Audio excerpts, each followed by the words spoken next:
were just talking about Abigail Hobbs, the kind of a figure who's become kind of like the poster child for kind of brilliantly edgy witch resistance in a way. I think I don't know how better to say it. In Salem, and a figure that's always been associated with a sense of guilt. And we were thinking about the way that what's interesting about that is that rather than thinking simply about her relationship between her and kind of whatever acts she did, there is something about a legacy that's about the fact that she kind of didn't change her mind, that she's kind of consistent. Yes. Yeah.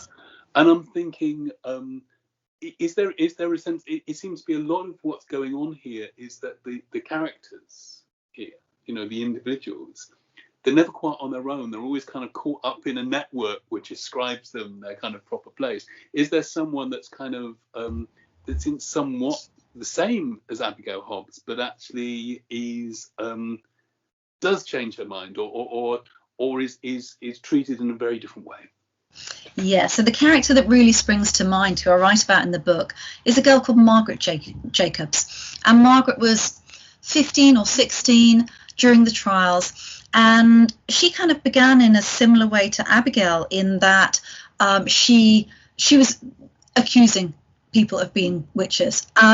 She accused a woman who kind of didn't really have too much to do with her. She accused her own grandfather of being a witch, and she accused the prior minister of Salem village, George Burroughs, of being a witch as well.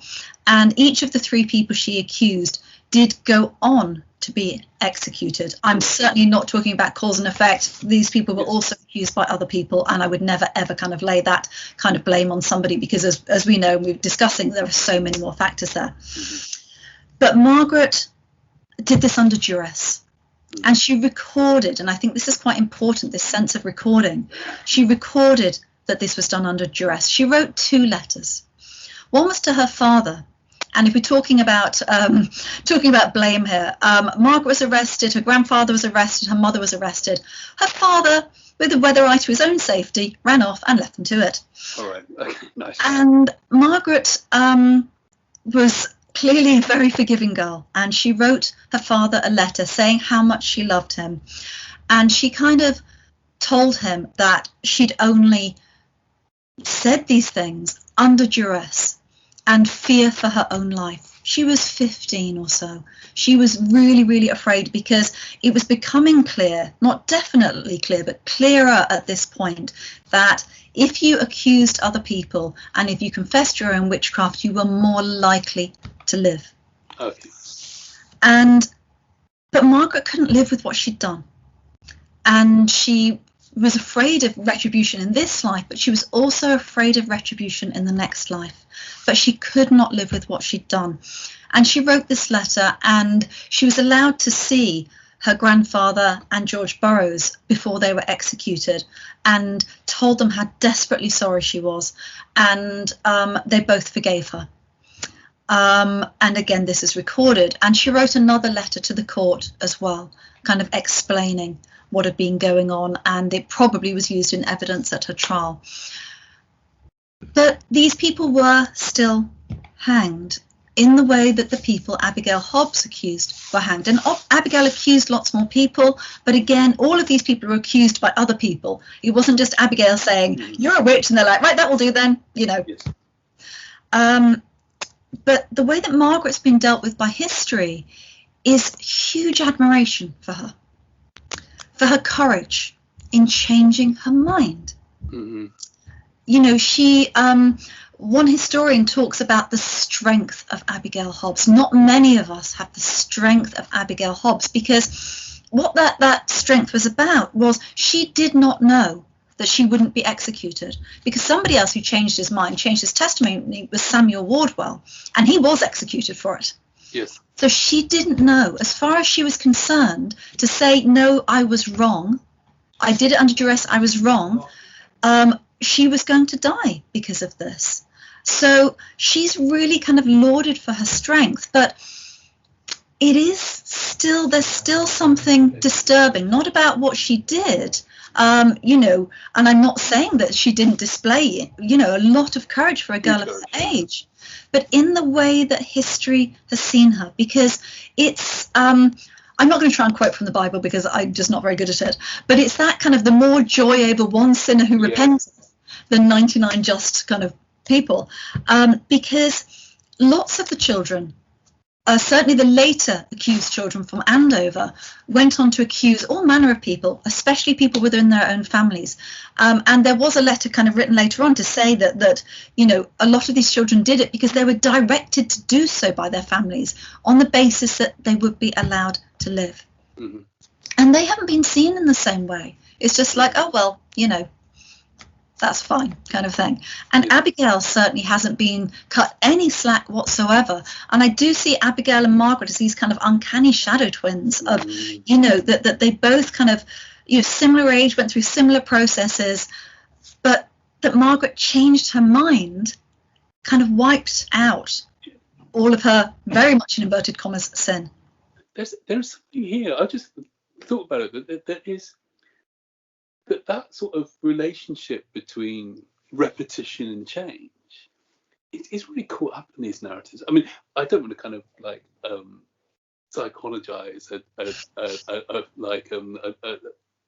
cultural and social phenomenon, but there's a sense in which, well, in one sense, I think there's that ability to change offers, the promise of redemption for all of us in terms of Salem, that it is that sense that actually, we can look at, Margaret, and she changed her mind, she changed something.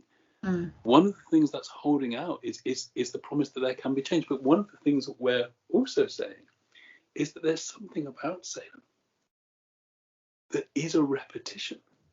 Yeah. And however much we develop and we change and we do, and we have to see the history of this, there's also that, again, uncanny sense of something returning and returning and returning. Yeah. I'm getting a kind of a spooky sense that that actually Abigail's, let's call it, resistance or her iteration or whatever it is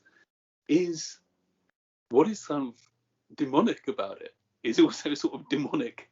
What's demonic about Salem is that sense that for all of our, our liberal loveliness and our ability to sort of change our minds and say, I'm sorry, this thing doesn't change, or it cannot quite change. It cannot. There is something persisting, isn't there? Yeah, I mean, there really is something persistent about Salem, because if you think about it, Salem was by no means the biggest witch trial. Mm-hmm. There were much bigger witch trials in Europe. There were witch trials where children were much more involved than there were in Salem. The Mora witch trials in Sweden, for example. And there's a book in the series about that, I believe, isn't there? Actually, in the Paul Grove Historical Studies. Yeah. But Salem is the watchword. Mm-hmm. Yeah. In kind of recent times, Salem is kind of dragged out, almost exhumed, to kind of give us a way of thinking about current circumstances. So, although it wasn't specifically Salem, Donald Trump used the word witch trial over and over to position his own innocence. There are all these this witch trial atmosphere and everything. Of course, he also called Hillary Clinton a witch, and had pictures of her made, I don't know who specifically, but his campaign had pictures of her made wearing a pointy hat and saying that she smelt of sulfur. That's an entirely different thing. But it is like I said earlier, it's like Salem is something that we can't get over. And because we can't get over it, we have to keep going back to it. And in so many narratives, whether it's historical or fictional or something else of Salem, we confront it again and again with the same problem. And we find ourselves being drawn in a wholly different way to the story of Dorcas Good, in that we're replaying the trials. Mm-hmm. With so many of these narratives, it's like, well, what happened? Well, who was guilty? Mm-hmm. And who was innocent? And if we start from the premise, as not every, but nearly every historian does, that the accused were innocent, at least of witchcraft, then we are then also putting people on trial. And that's the irony of that, then, isn't it? Is that very almost that compulsion, especially around Dorcas Good, to actually find that point where we could still this thing, that we can find the point of goodness where we can actually settle our ethics, and it's just like everything is at last no longer in motion. It's at that point that we become, as you're saying, carried away by this train of repetition, and end up caught up in the very iteration that we are trying to stop. It's a terrible thing, isn't it? Yeah, it really is. And even with the judges, we began talking about the jury, even the judges who, are reasonably universally, I don't want to say condemned, but given responsibility. They were the adults in this situation. Yeah. They set up the court. They tried these people. They allowed this to get to this stage. But we are still judging them. Yeah. And we are judging frequently the accusing, the afflicted girls. We are judging, and many of the kind of histories that tell what happened next, what happened afterwards, are very damning of the accusing girls. And it's partly because these are the things we know about them, and that's kind of fine to say that, but to say like Mercy Lewis, one of the accusing girls, had an illegitimate child, and Arthur Miller, as his notes on the Crucible, kind of says, we believe Abigail Williams turned up as a prostitute in Boston. Nobody knows what happened to her. But what's focused on are how the girls went wrong, very much a quote. So already, even rather than just saying, these girls, in our opinion, fabricated this, they sent all these people knowingly to their deaths, isn't enough. It's like, and they had sex outside of marriage. Yeah. Let's condemn. Absolutely.